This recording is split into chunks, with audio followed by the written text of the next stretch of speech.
Hello mga kababayan.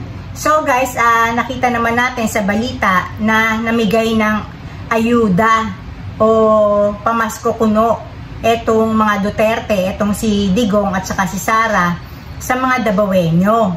So ang sabi, nasa 50,000 katao o kasing haba ng 2 kilometro ang mga binigyan nila ng mga pamasko. So meron daw in kind o mga goods, no? At meron din cash. So hindi ito dapat matuwa ang mga Dabawenyo na ganun karami ang binigyan ni Duterte, nila Digong, nila Sara ng pamasko. Kasi guys, ito nangangahulugan na ganun pala karami ang mahihirap pa din sa Davao. Biruin nyo, 50,000 kayo na representative kayo ng bawat pamilya nyo. So halos buong kabuuan pala halos ng pamilya ng Davao nangangailangan ng tulong dahil natili silang mahirap. Alam nyo guys, sa totoo lang, pagka medyo ikaw, halimbawa lang, medyo nasa average ang buhay mo, may mga iba dyan hindi na pumipila pa sa ayuda, hindi na nakikiagaw pa. So ibig sabihin ko, para ganun karami ang pumila para makakuha ng pamasko. Pero actually ayuda to kasi guys, alam niyo hindi to pamasko nila Duterte sa inyo kasi sinabayan nila ng paghingi ng boto nyo. So ibig sabihin ito ay pang-uuto sa inyo, hindi kayo tinutulungan ng Duterte para sa mga Dabawenyo to Hindi kayo tinutulungan ng mga Duterte. Bagkos sila ang nanghihingi ng tulong sa inyo para sila iboto nyo ulit at huwag silang mawala sa mapa, yung power nila wag mawala sa mapa ng Davao.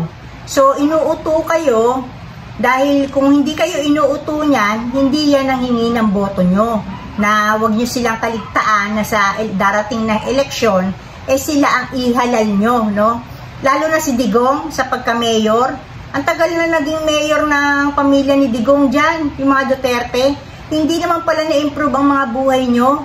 So bakit hindi kayo sumubok sa mga Nograles? At saka si Digong guys, hindi na yan makakatulong pa sa inyo kasi napakaraming problema ng pamilya Duterte. Pagka marami kang problema, ang masuunahin mong kaharapin paano sasagutin ng mga problemang yun. So ang mga Duterte, si Digong may kinakaharap yan na kaso na crime against humanity, no? Tapos itong ICC pa, di ba? Tapos guys, alam nyo, ito naman si Sara, may impeachment na kinakaharap. Ito naman si Baste, sakali na mag-resign itong si Digong, pero sa tingin ko hindi siya magre-resign dahil makakasingit naman ang iba pa, no? Pagka nag-resign siya, may papalit naman na vice president pa na maaaring sumilip sa gawain naman ni Baste, no? Kasi if ever na manalo si Baste sa pagka-vice president, sa pagka-vice mayor, si Baste naman napapalit sa pagka-mayor. So guys, sinasabi ko lang sa inyo, no, na huwag nyo iboto ang mga Duterte. Sumubo kayo sa mga Nograles kasi ang Nograles walang kinakaharap na kaso yan. Kumbaga man, ang focus niyan, paano ma-improve yung buhay nyo, tapos yung mga plano nila para sa ikauunlad ng Davao. So itong si Duterte, ayuda yan, pangangampanya nila yan sa hindi halatang paraan na tinawag lang na halimbawa pamasko.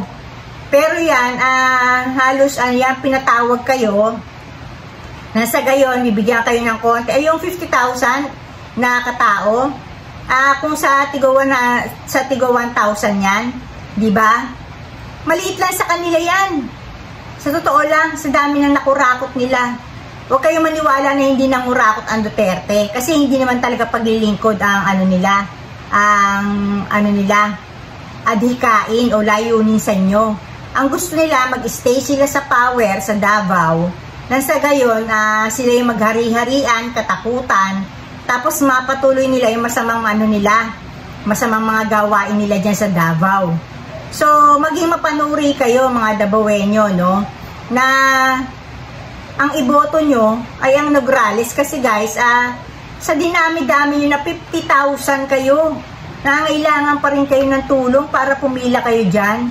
Ibig sabihin, ganun yung kailangan yung konting tulong na ibibigay ng Duterte. At napakahaba nyo kung kayo umabot ng 2 kilometro. Ibig sabihin, hindi na iangat ng mga Duterte ang pamumuhay nyo. So, kumbaga man, dapat doon palang magising na kayo eh.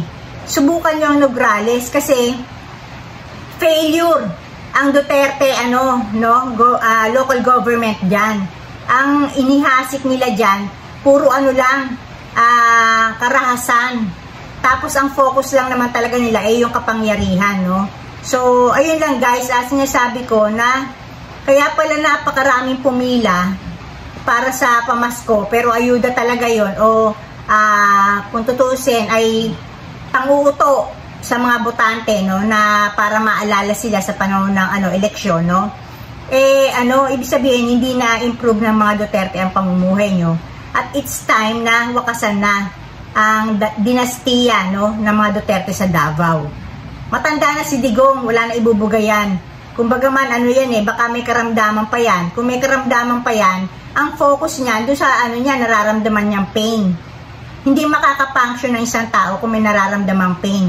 Maski nga sakit ng ipin Ang gagawin mo na lang pag may sakit ka ng ipin, di ba?